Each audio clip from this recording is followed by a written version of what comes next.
Comenzamos con la clase de reacciones complejas. Vamos a definir aquellas reacciones complejas como aquellas que no son ni elementales ni sencillas, que es la mayoría de las reacciones. Cada una de estas reacciones complejas que vamos a ver, la vamos a ver en su forma más simple e involucran procesos elementales o pasos de reacción. Bien. Tenemos entonces tres tipos de reacciones complejas. Las reacciones en oposición, donde un reactivo A puede descomponerse para un reactivo B para un producto B, y el producto B puede a su vez descomponerse para reconstituir el reactivo A. Vamos a considerarlo en esta forma bien sencilla, en la cual la estequiometría es 1 a 1 y además los coeficientes estequiométricos coinciden con los órdenes de reacción. O sea que van a ser uno en un sentido y uno en el otro. También vamos a ver reacciones paralelas, en los cuales hay un reactivo que se descompone por lo menos a través de dos vías diferentes, dando dos productos diferentes, B y C, por ejemplo. También con este tipo de estequiometría y suponiendo orden 1 para la reacción de descomposición. Y por último vamos a ver las reacciones sucesivas, en las cuales hay un reactivo que se descompone a través de una primera reacción en un intermediario B, y ese intermediario B se vuelve a descomponer para dar el producto final C. Nuevamente, lo que vamos a estudiar va a ser el caso más sencillo, en el cual las dos reacciones son de orden 1.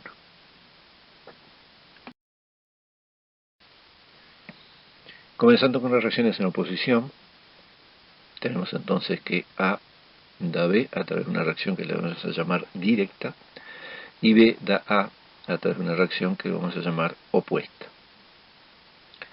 Cada una de estas reacciones, directa y opuesta, le vamos a atribuir una constante velocidad. A la directa le vamos a llamar K sub 1, y a la opuesta o inversa la vamos a llamar K sub menos 1. Lo mismo con las velocidades. B sub 1 va a ser la directa, B sub menos 1 va a ser la opuesta. Entonces, en una situación de este tipo, si uno coloca el reactivo A en un recipiente, atrás por ejemplo, y se inicia la reacción, va a haber en los primeros tiempos de reacción va a ocurrir la reacción directa de descomposición de A dando B a través de esa reacción K sub 1. Y por lo tanto, a tiempo igual 0, la velocidad opuesta, la velocidad menos 1, va a ser igual a 0 porque no tenemos producto. A medida que la concentración de B vaya aumentando, la velocidad de la reacción inversa también va a ir aumentando. Entonces eso va a afectar la cinética global de la reacción. Entonces un poco en este esquema se puede ver, al principio vamos a tener fundamentalmente la reacción directa, y a medida que se vaya formando el producto B, vamos a tener al principio una pequeña influencia de la reacción inversa. En lo que sería la segunda parte de la figura tendremos una influencia mayor de esa velocidad inversa, y al final de todo lo que tenemos es la situación final que implica un equilibrio químico. Es decir, en esa situación final tenemos las dos reacciones ocurriendo a la vez, A descomponiéndose en B, B descomponiéndose en A, y con una velocidad, cada una de ellas, que es igual. O sea, B sub 1, en el punto de equilibrio, se iguala a B sub menos 1. La reacción directa tiene una velocidad igual a la reacción inversa. En esas condiciones tenemos lo que se llama un equilibrio dinámico. Es decir, que la concentración de A va a quedar constante, la concentración de B va a quedar constante, y así va a quedar a lo largo del tiempo. Tendríamos entonces valores de A y B en el equilibrio. Por eso, en estas reacciones en oposición, si bien hay una parte cinética que hay que estudiar, hay también una cierta relación con lo que sería el equilibrio químico. Si graficamos la concentración con respecto al tiempo, tendríamos entonces que la concentración de A iría disminuyendo con el tiempo hasta alcanzar el valor de equilibrio, en tanto que la concentración de B iría aumentando hasta lograr el valor de equilibrio. La relación entre el valor de equilibrio de A y el valor de equilibrio de B van a estar dadas, por supuesto, por la constante de equilibrio.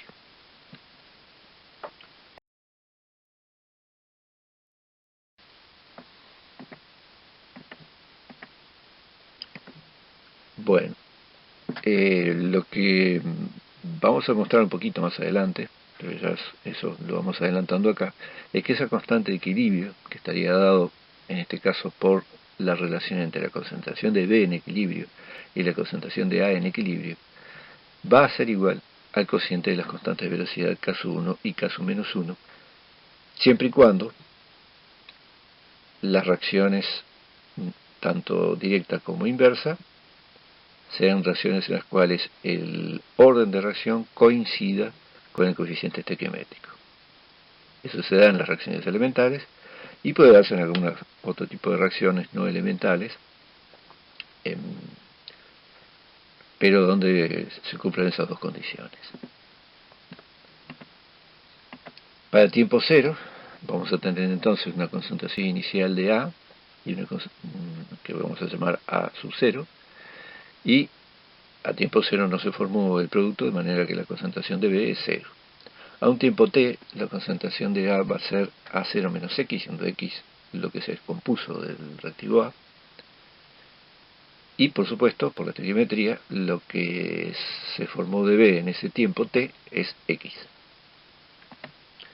A tiempo infinito, es decir, cuando alcanzamos el punto de equilibrio, lo que tenemos son concentraciones de equilibrios para A y para B, y por lo tanto el X que corresponde a esa situación es un X de equilibrio.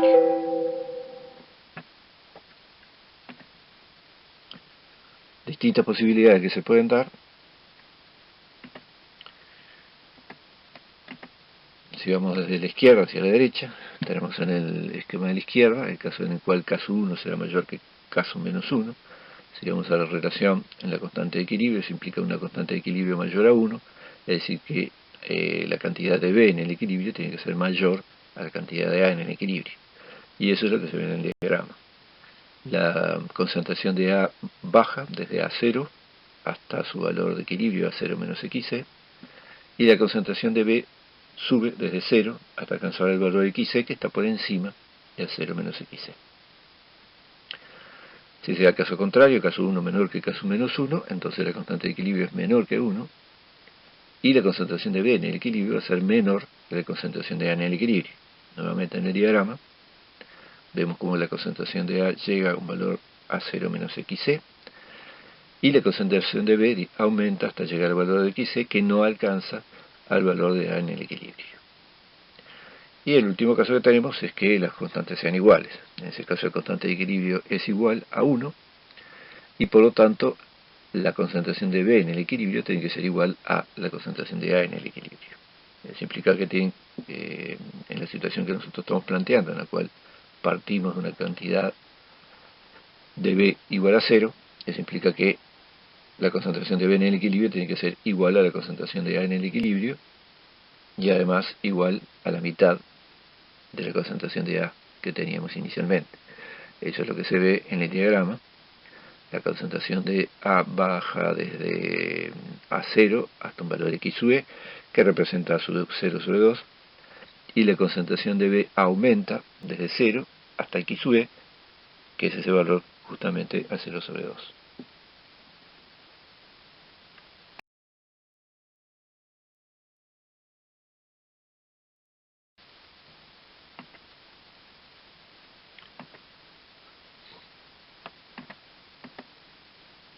Bien,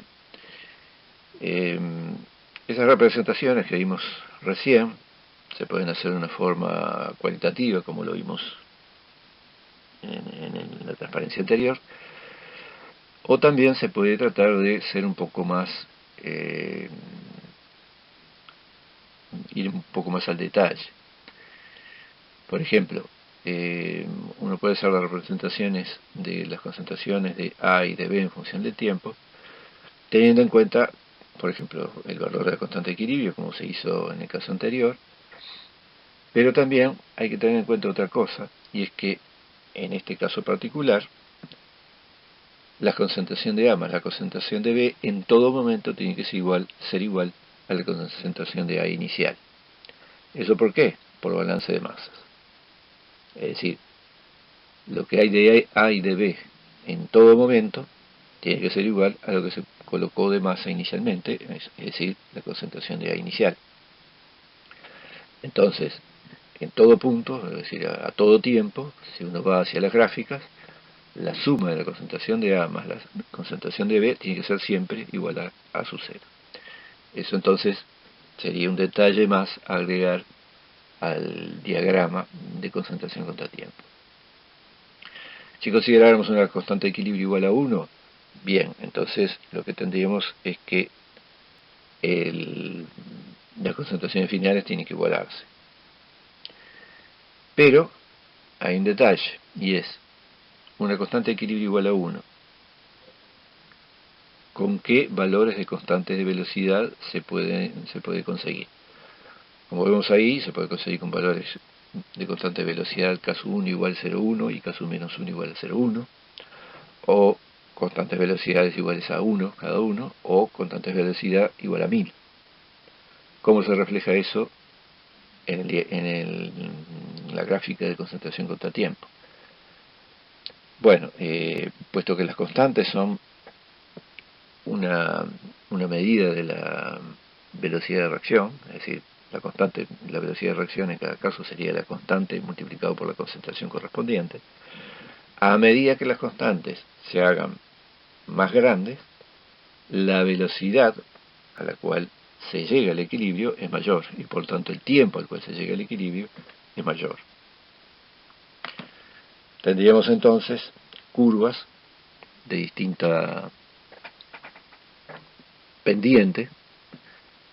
Por ejemplo, para 1000 serían, para un valor de constante igual a 1000, la pendiente sería mucho más negativa y se alcanzaría el tiempo de equilibrio mucho antes que para 1, y a su vez para 1 se alcanzaría antes que para 0,1.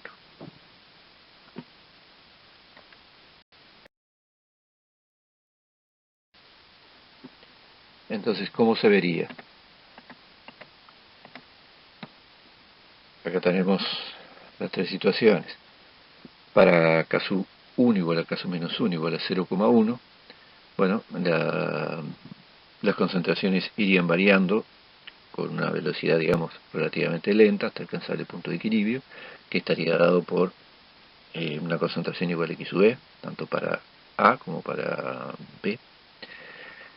Cuando pasamos a caso 1 y caso menos 1 igual a 1, la velocidad aumenta, de manera que ahí es donde se ve la diferencia con el caso anterior, se llega al mismo punto de equilibrio pero más rápidamente. Y por supuesto, cuando aumentamos a 1000, entonces la velocidad aumenta mucho más y se llega mucho más rápidamente al punto de equilibrio. Esta transparencia la agregué a la que ya tienen ustedes en el documento PDF, porque me pareció que iba a aclarar un poco mejor la situación.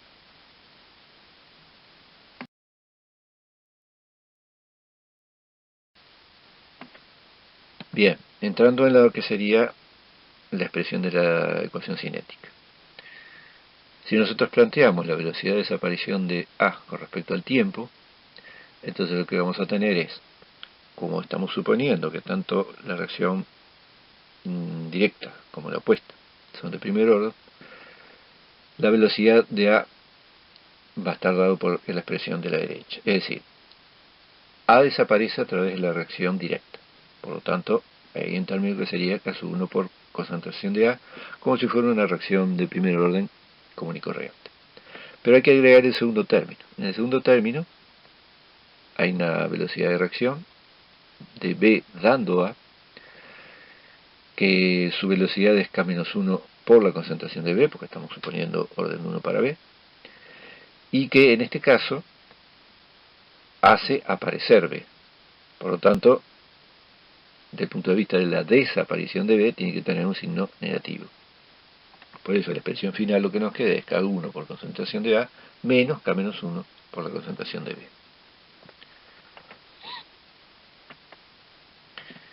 Y vamos a demostrar en la transparencia siguiente que la integración de esta expresión lleva a que tengamos esta ecuación integrada, donde el logaritmo neperiano de x sub e menos x sobre x sub e es igual a menos k sub 1 más k-1 por t, donde x sub e es la cantidad convertida una vez alcanzado el equilibrio, y x es la cantidad convertida de a un tiempo t. Si comparamos, por ejemplo, con la ecuación de primer orden, que habíamos visto, que la hemos visto ya varias veces, del lado de la derecha se parece en el sentido que es menos una constante por el tiempo, solo que esta constante está compuesta por la suma de dos constantes de velocidad. Y del lado de la izquierda también tenemos logaritmo neperiano, solo que en lugar de tener concentración de reactivo inicial sobre concentración de reactivo en tiempo t, como teníamos para las reacciones de orden 1 normales, acá lo que tenemos es otra relación de concentraciones donde aparece el valor de equilibrio como determinante de ese cociente.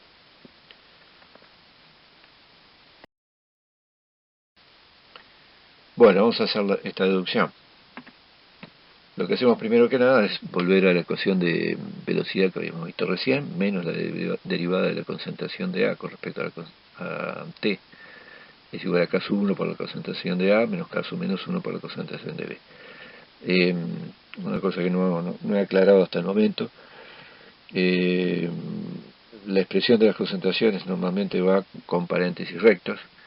En algunos casos yo voy a poner paréntesis curvos, pero sigo designando de esa manera concentración de A. Si expresamos A en función de X, entonces A es concentración de A inicial menos X.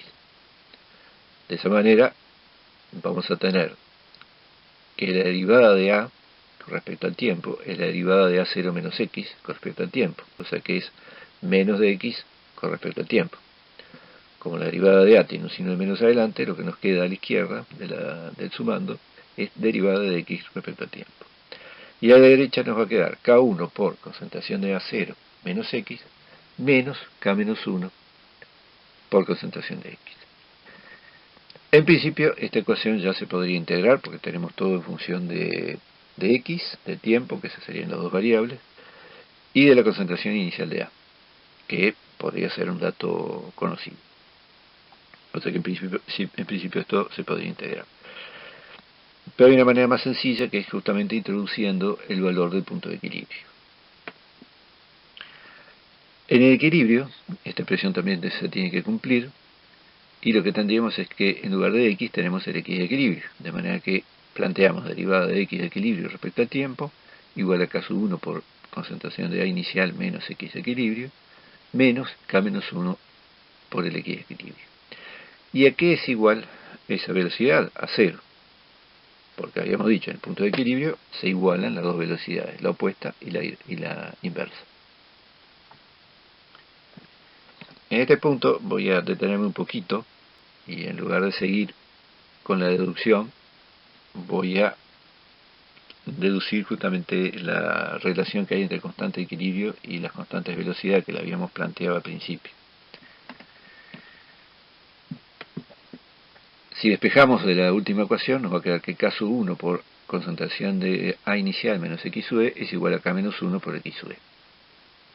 Y si hacemos un nuevo despeje ahí, rearreglamos, tendríamos que K sub 1 sobre K menos 1 es igual a X sub E dividido a 0 menos X sub E, que no es otra cosa que la concentración de B en el equilibrio sobre la concentración de A en el equilibrio, y que es igual a la constante de equilibrio. Entonces, de esta forma podemos relacionar constante de equilibrio con las constantes de velocidad, que es una cosa bastante poco común. Es decir, Es difícil encontrar relaciones entre la cinética de una reacción y la termodinámica de una reacción. Acá justamente es lo que estamos haciendo. La constante de equilibrio es un dato termodinámico y lo podemos relacionar con las constantes de velocidad, que son datos cinéticos.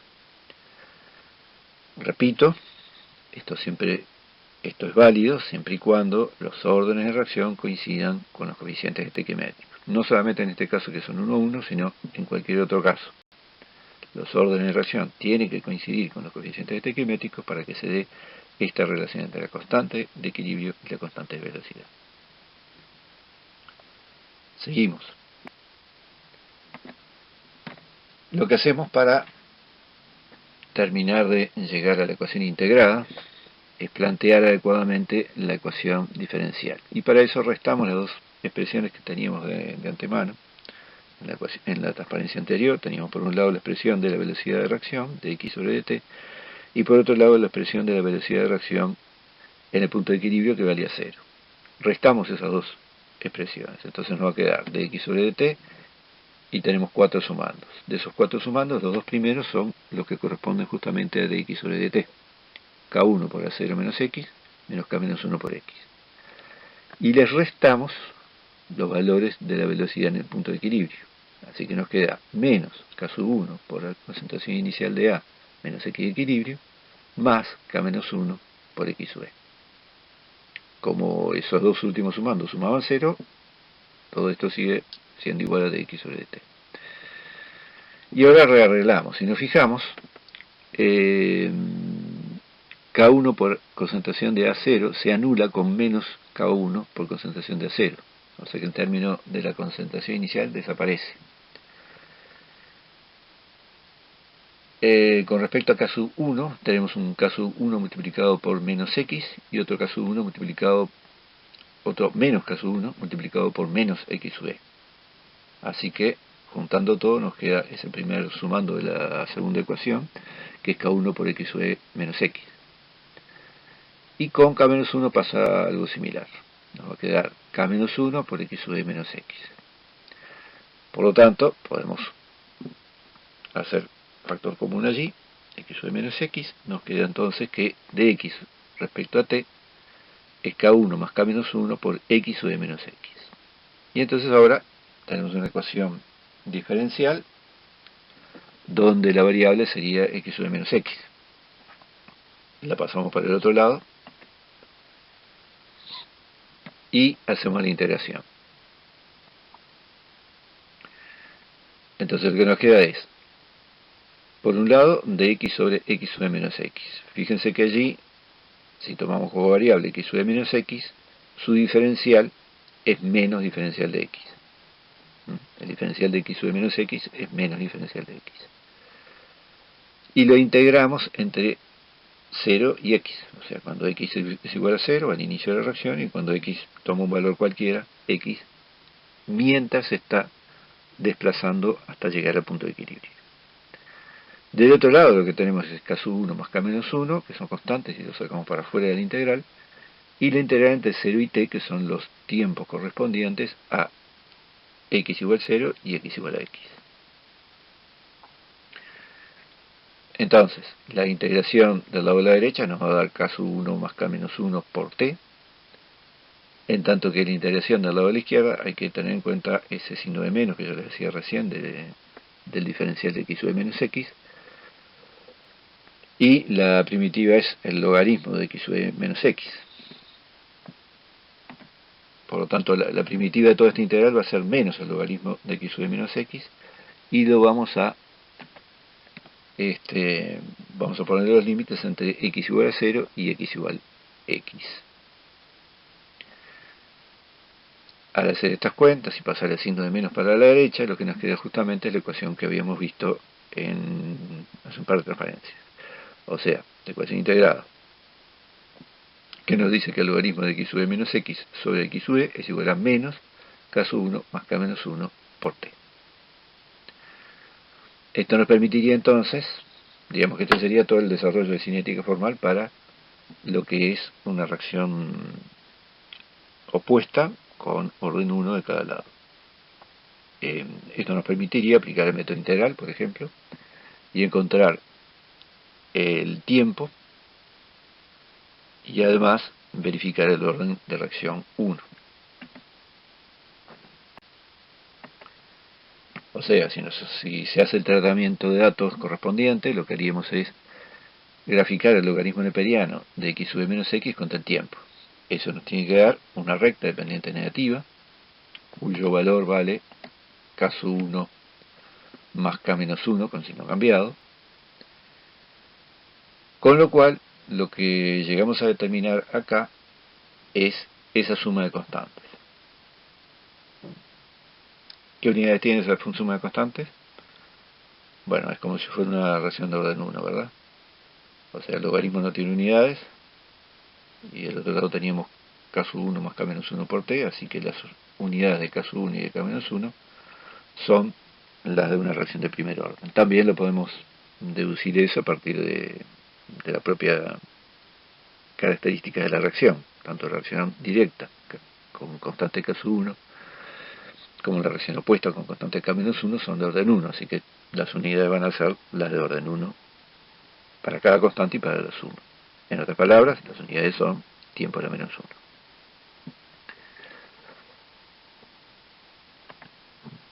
Si da recta, entonces verificamos el orden 1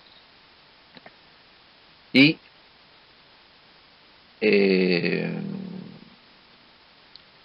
para poder hacer esta gráfica necesitamos el valor de x sub e menos x.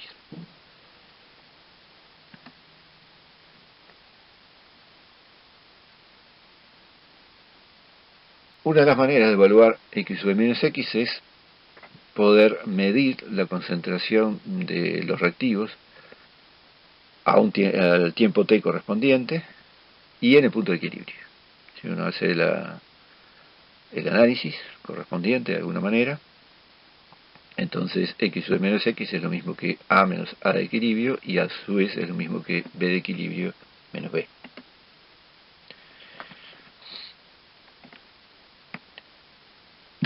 Una manera de evitar la necesidad de analizar la concentración de A es utilizar las propiedades aditivas.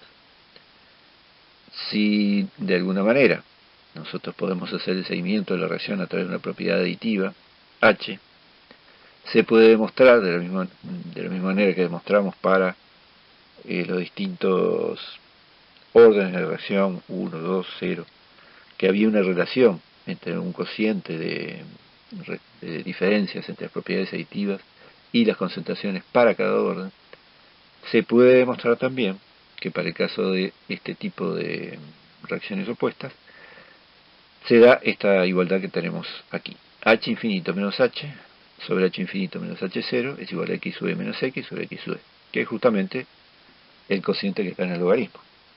Así que si uno evalúa los valores de H, no tiene necesidad de medir concentraciones. Grafica el logaritmo de H infinito menos H sobre H infinito menos H0 contra el tiempo, y con eso ya saca ya verifica la linealidad y saca la suma de las constantes. Fíjense además que en realidad para graficar a uno lo único que le interesa es H infinito menos H, porque H infinito menos H0 es una constante, y entonces va a quedar como el logaritmo de este cociente va a quedar como una resta de dos logaritmos, uno de los cuales, el logaritmo de H infinito menos H0, es una constante. Así que si yo lo que quiero es verificar la linealidad de la recta, me basta con graficar logaritmo de H infinito menos H. Y la pendiente va a seguir siendo menos k sub 1 más k menos 1. Eso simplemente para no hacer cuentas que no son necesarias, ¿no?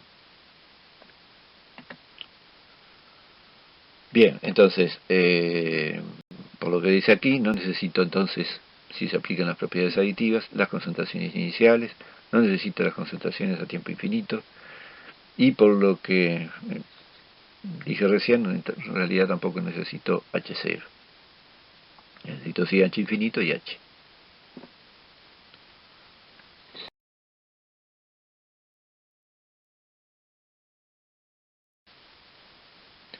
Ahora, con este método se obtiene entonces, hasta ahora, solamente la suma de las constantes. ¿Cómo hacemos para determinar cada una de las constantes? Primera forma, la termodinámica, aplicando el hecho de que la constante de equilibrio es igual al cociente de las constantes. Eso nos daría una ecuación más. Entonces, si nosotros sabemos la constante de equilibrio, sabemos el cociente de K1 sobre K menos 1, lo juntamos con el dato de K sub 1 más K menos 1 y de ahí sacamos el valor individual de cada constante. ¿De dónde sacamos el valor de la constante de equilibrio? Puede ser de tablas o puede ser que uno lo determine. Es decir, se puede ir uno a la reacción en cuestión, buscar la constante de equilibrio en las condiciones de temperatura en que se está trabajando y ahí ya tiene ese valor. O si no, bueno, se puede determinar en el punto final, encontrar las concentraciones de A y de B y a partir de ahí determinar experimentalmente el valor de la constante de equilibrio. Bueno, otra forma es con la ordenada en el origen. La ordenada en el origen nos da el logaritmo de x sub e.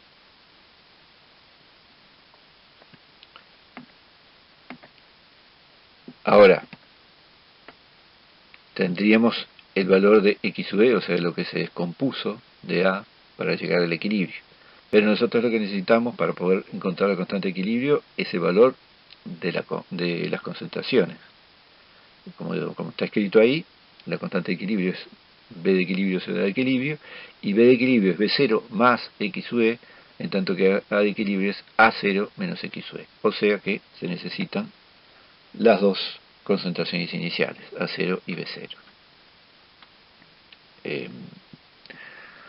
Bueno, ahí no necesito calcular si no tengo tablas, por ejemplo, para encontrar la constante de equilibrio, o si se hace dificultoso analizar la solución final para saber cuál es la concentración de equilibrio de A y de B, entonces puedo recurrir a este otro método, sacar el x sub e del ordenador de origen, y tengo que ser capaz de determinar las concentraciones iniciales de A y de B. La otra manera es determinar la velocidad inicial. Cuando se determina la velocidad inicial, entonces uno sabe que esa velocidad inicial depende exclusivamente de la reacción directa. Esa velocidad inicial entonces va a ser K1 por concentración de A inicial. Si conozco la concentración de A inicial, entonces determino B0 y saco el valor de K1.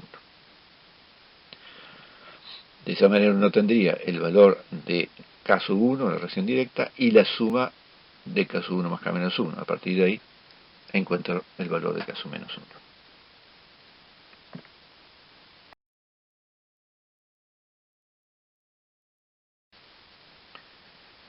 Bien, reforzando algunas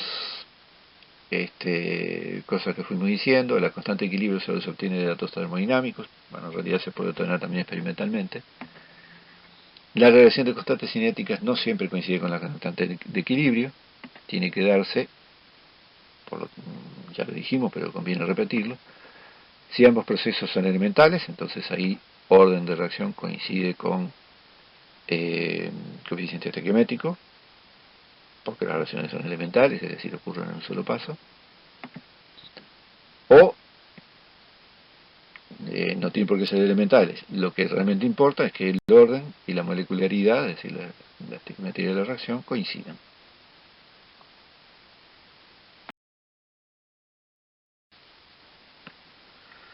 Bien, un ejemplo. Tenemos ahí la reacción ya vista en este curso de el hidrógeno y el yodo en forma gaseosa, dando 2 yoduro de hidrógeno. Sabemos que estas reacciones son elementales. Y acá, a diferencia de lo que habíamos visto hasta el momento, en lugar de plantearlo como una reacción directa, es decir, como una reacción desplazada totalmente hacia los productos, lo planteamos como un equilibrio, es decir, con reacción directa y reacción opuesta como válidas las dos. En ese caso entonces la velocidad de reacción va a estar dado por K sub 1, por el término de la velocidad directa, menos el término de la velocidad opuesta. O sea, K sub 1 por concentración de hidrógeno por concentración de yodo directa, menos K menos 1 concentración de hidrógeno, yoduro de hidrógeno al cuadrado, reacción opuesta. La constante de equilibrio en este caso va a ser igual a K sub 1 sobre K menos 1. Acá hay una pequeña diferencia con la deducción teórica que hicimos recién. En la deducción teórica las dos reacciones eran de orden 1 en cada sentido, estas son de orden 2 en cada sentido. Entonces la constante de equilibrio en realidad es concentración de yoduro de hidrógeno al cuadrado dividido concentración de hidrógeno y dividido concentración de yodo. Entonces algunos detalles que pueden surgir. ¿Qué pasa si yo escribo la reacción de esta manera? Si yo modifico los coeficientes estequiométricos. La reacción sigue siendo válida, ¿no? Es decir, las relaciones entre los coeficientes estequiométricos siguen siendo válidas.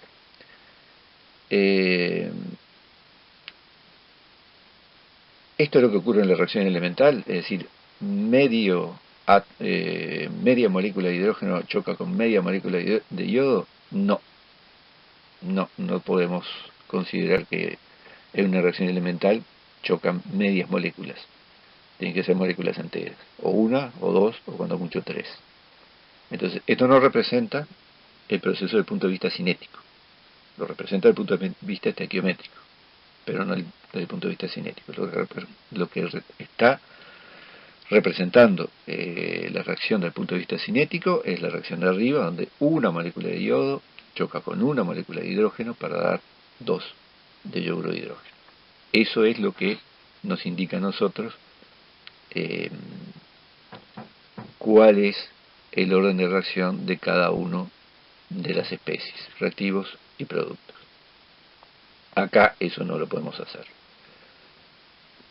La constante de equilibrio sí la podemos plantear, sería una K' de equilibrio, que estaría dado por la concentración de HI dividido la concentración de hidrógeno a un medio y dividido la concentración de yodo a un medio.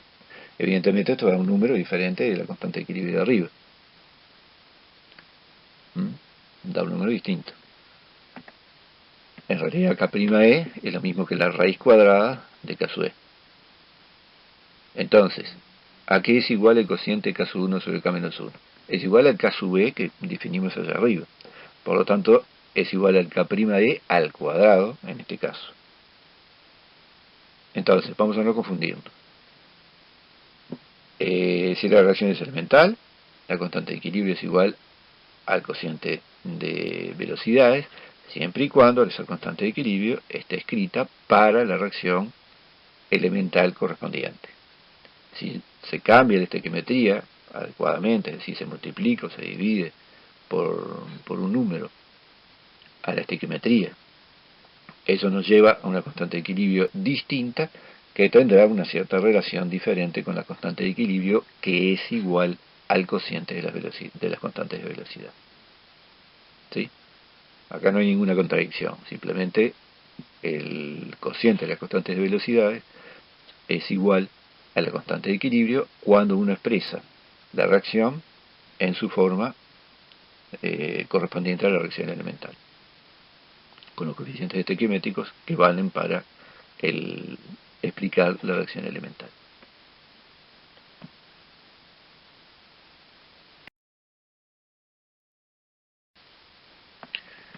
Un ejemplo que bueno, es muy conocido y además ustedes lo van a ver en el laboratorio, lo van a estudiar justamente la cinética esta, la de la muta rotación de la alfa-glucosa. ¿En qué consiste la reacción? Ustedes tienen ahí la glucosa en una forma lineal, a la izquierda, pero eso está en equilibrio con dos formas que son la alfa de glucosa y la beta de glucosa. La diferencia está en la ubicación del OH. En un caso está para abajo del plano, en el otro caso está para arriba del plano. Así que estos dos isómeros tienen actividad óptica. En forma general se puede escribir que la alfa-glucosa está en equilibrio con la beta-glucosa a través de una reacción directa que tiene una constante K1 y una reacción inversa que es una constante K-1. Si miramos en el esquema, en realidad vemos que eso es una simplificación, porque en realidad hay dos equilibrios, ¿no? Con la forma abierta, digamos. Pero es una simplificación que funciona, es decir, se puede escribir la velocidad de descomposición de la alfa-glucosa como una reacción de orden 1, con una constante K1, y la reacción de beta-glucosa dando alfa-glucosa como una reacción de orden 1 con constante K-1. Así que estaríamos dentro del ejemplo, del desarrollo primero que hicimos, en el cual suponíamos orden 1 para cada una de las especies, y ese orden coincidiendo con el coeficiente estequiométrico. Entonces tenemos ciertos datos y queremos ver si podemos encontrar la suma de K1 y K-1. Estos son datos a 15 grados, el tiempo está expresado en horas, no tenemos muchos datos, es simplemente un ejercicio. Y lo que está expresado ahí como alfa, no confundir con la notación de glucosa alfa. Es un alfa entre paréntesis rectos y se refiere al poder rotatorio, como dice abajo de la tabla. Es decir, es el ángulo rotado del plano de la luz polarizada. Ese poder rotatorio depende de un poder rotatorio específico a 20 grados, esa D se refiere a la línea D del sodio, depende de la concentración y depende de el largo o la longitud que tiene que atravesar un rayo de luz polarizada a través de la muestra, a través de la solución que tiene un cierto poder rotatorio, es decir, un cierto poder de cambiar el ángulo del plano de la luz polarizada. Como los alfa de 20, los poderes rotatorios específicos de la glucosa alfa y de la glucosa beta, son distintos, entonces se puede notar una diferencia a medida que transcurre la reacción. Y por otro lado, si se fijan en la expresión del poder rotatorio, es proporcional a la concentración, a través de una constante que es el poder rotatorio específico multiplicado por la longitud L. Entonces, podemos asumir que ese poder rotatorio es una propiedad aditiva. Volviendo a la tabla, lo que tenemos es el dato para tiempo 0, 110, el dato para que correspondería a la glucosa alfa, el dato para 4 horas, 74,6, bajó, es decir que evidentemente el poder rotatorio específico de la glucosa beta es más chico.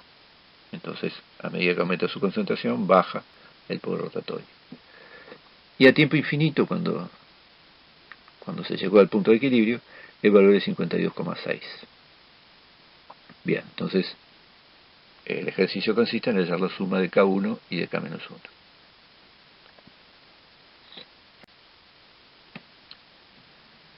La aditividad nos lleva a que el poder rotatorio es igual entonces a el poder rotatorio de alfa más el poder rotatorio de beta, que son las dos únicas especies. En realidad habría que sumar también el poder rotatorio del solvente. Estos son la glucosa alfa y la glucosa beta, ustedes saben que son sólidos, y lo que se hace es disolverlos en agua. El poder rotatorio del agua es 0, así que no interviene en esta suma. Nos remitimos entonces a lo que habíamos planteado recién.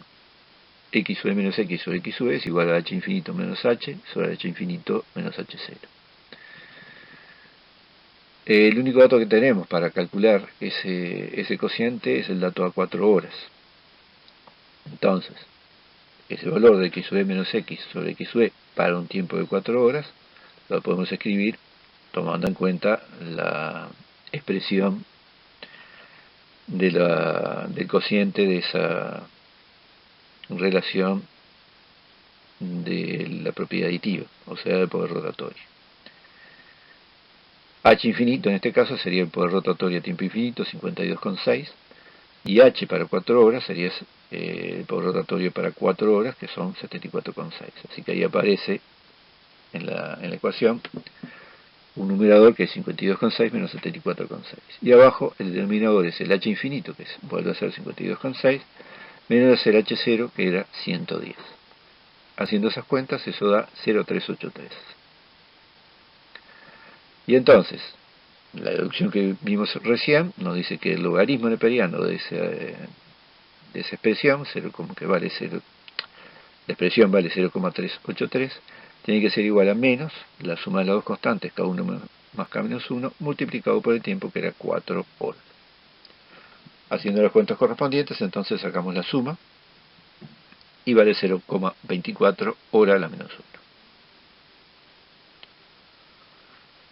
Bien, esto es nada más que para ejercitarse un poquito en cómo trabajar en el caso de una reacción opuesta. Bien, con esto terminamos la primera parte de reacciones complejas. Vamos a seguir después en la siguiente clase con reacciones paralelas y con reacciones consecutivas.